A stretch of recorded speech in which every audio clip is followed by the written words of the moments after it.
Herkese selam, hoş geldiniz. Bugün sizlere dondurmacıların sır gibi sakladığı dondurma tarifini vereceğim.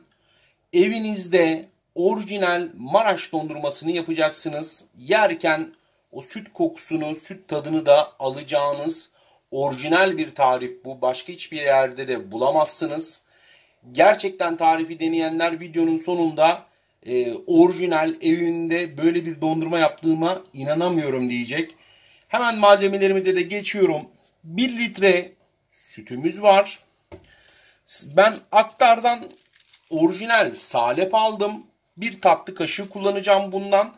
Marketlerdekinden değil. Çünkü orijinal o sütün kokusunu ve tadını almanız için orijinal salep kullanmanız gerekiyor. Aktarlarda da satılmakta. Kilosu biraz pahalı ama 10 liralık da alsanız, 5 liralık da alsanız işinizi görecektir. 1 tatlı kaşığı kadar. 1,5 su bardağı da şeker kullanacağım. Bir tane de süt kreması kullanacağım. Daha iyi tutsun diye de. Hemen tarifime de başlıyorum. Öncelikli olarak 1 litre sütümüzü tenceremize alıyorum. Şimdi bunu ocağımda kaynatacağım. Şimdi ocağımı yaktım. Sütümü kaynamaya başlayacak.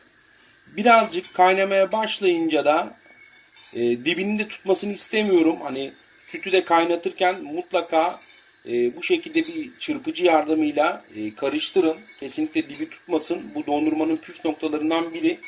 Dondurma boyunca zaten sürekli bu çırpıcı size yardımcı olacak. Önce sütümüzü kaynatıyoruz. Evet, sütümüz kaynamaya başladı. Kaynamaya başladıktan sonra da sütümüzü ocaktan alıyoruz. Öncelikli olarak salebimizi atacağız içerisine. 1 tatlı kaşığı kadar. Evet, 1 tatlı kaşığı kadar salebimizi sütümüzün içerisine atıyoruz. Attıktan sonra güzelce karıştırıyoruz. Burada blender da kullanabilirsiniz. Bu işlemi mutlaka ocaktan alın sütünüzü. Ondan sonra yapın. Şöyle birazcık karıştırıyorum.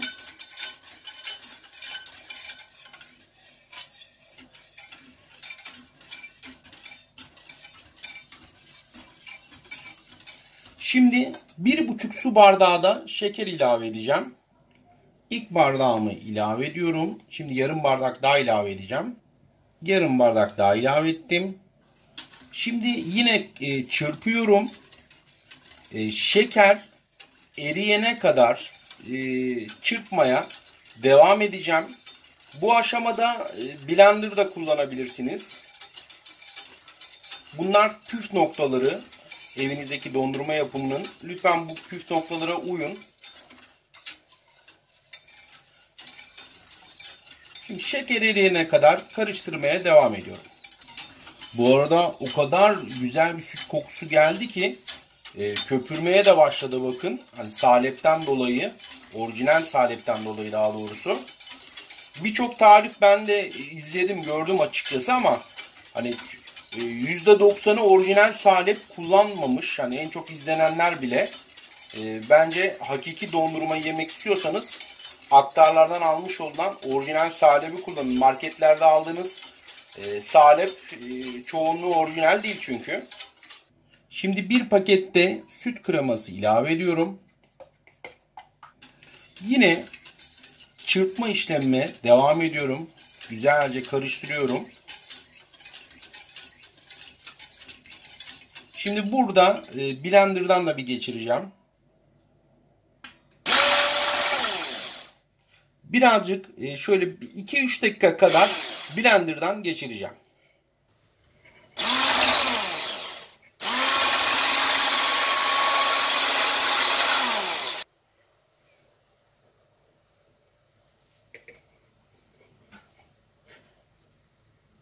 Şimdi ocağımı alıyorum tekrardan.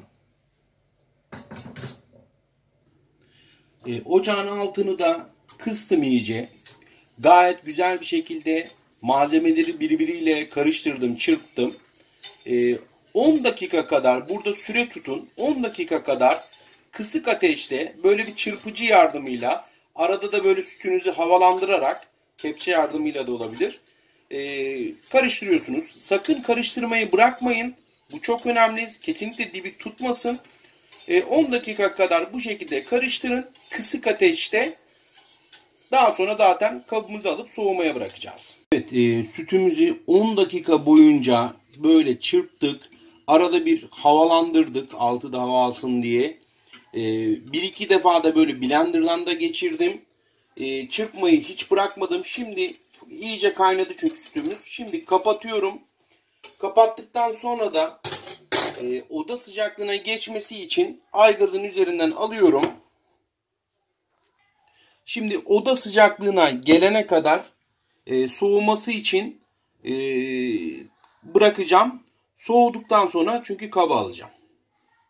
Sütümüz oda sıcaklığına geldi. Parmağınızı yakmayacak şekilde gelecek. Biraz daha da soğuyabilir. Şimdi ben bunu kapaklı bir borcamım var. Gerçi buna göre biraz büyük olacak ama bunun içerisine koyacağım.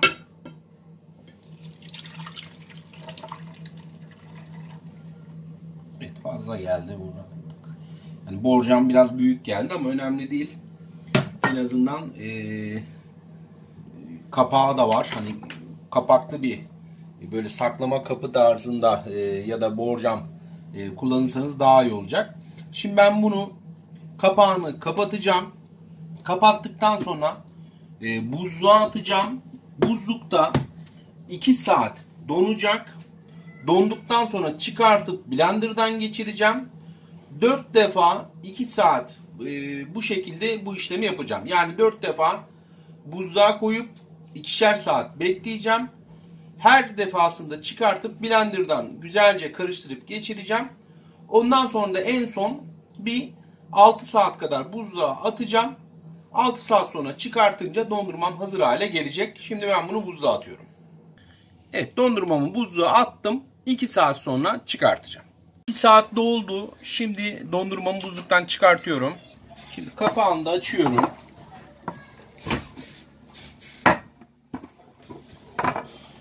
Bakalım kıvamına. Şimdi blenderdan da güzel bir şekilde geçireceğim. Şimdi güzelce blenderdan şöyle bir 3-4 dakika kadar geçireceğim bunu. Tekrar buzluğa atacağım. 3 defa daha 2 saat bekletip blenderdan geçireceğim. En sonunda bir 6 saat daha buzlukta tuttuktan sonra dondurmamız hazır hale gelecek. Arkadaşlar, dondurmamız şu an hazır. Buzluktan çıkardım.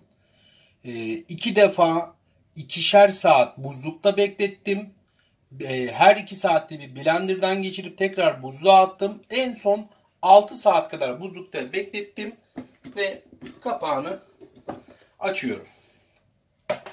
Gördüğünüz gibi gayet güzel gözüküyor. Şöyle yakın çekimde yapayım. Gördüğünüz gibi iyi bir şekilde tutmuş durumda. Evet, dondurmamız tutmuş. Şimdi bir külahta alalım şöyle. Bakalım, Bismillahirrahmanirrahim.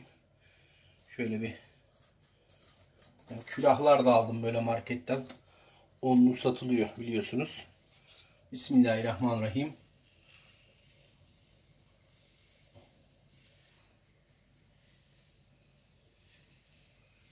Şöyle bir top yaptım. Evet. Bu bir. İkinci topumu da yapayım. Gayet güzel. Vallahi inanılmaz tutmuş. Çok şahane olmuş. Şu dondurmaya görüyorsunuz. Şu görünümü, şu tadı vermek gayet bir mesele yani. Gördüğünüz gibi dondurmamız hazır. Çok güzel gözüküyor. Hatta ben tadına da bakayım. Var ya, efsane olmuş. Gerçekten hakiki Maraş dondurması gibi süt kokuyor. Süt tadı var. Elimize sağlık. Sizlerin de yapan, bu tarifi uygulayanların da şimdiden eline sağlık. İddia ediyorum, dünyanın en güzel dondurmalarından birisi bu. Evinizde siz de rahatlıkla yapabilirsiniz. Sizlere dondurmacıların böyle sır gibi sakladığı bir dondurma tarifini verdim. Şeklinden de görüyorsunuz. Bildiğiniz süt kokuyor. Süt tadı var. Mutlaka ısrarla öneriyorum. Mutlaka yapın. Gerçekten evinizde doya doya dondurma yiyeceksiniz. Bakın görüyorsunuz. Ama lütfen tarifime birebir uygulayın. Sizden tek isteğim bu. Videoyu beğendiyseniz beğen butonuna basmayı unutmayın. Kanala abone olup bildirimleri açarsanız da her hafta yeni lezzetli tariflerle karşınızda olacak. İyi ki varsınız. İzlediğiniz için teşekkür ederim.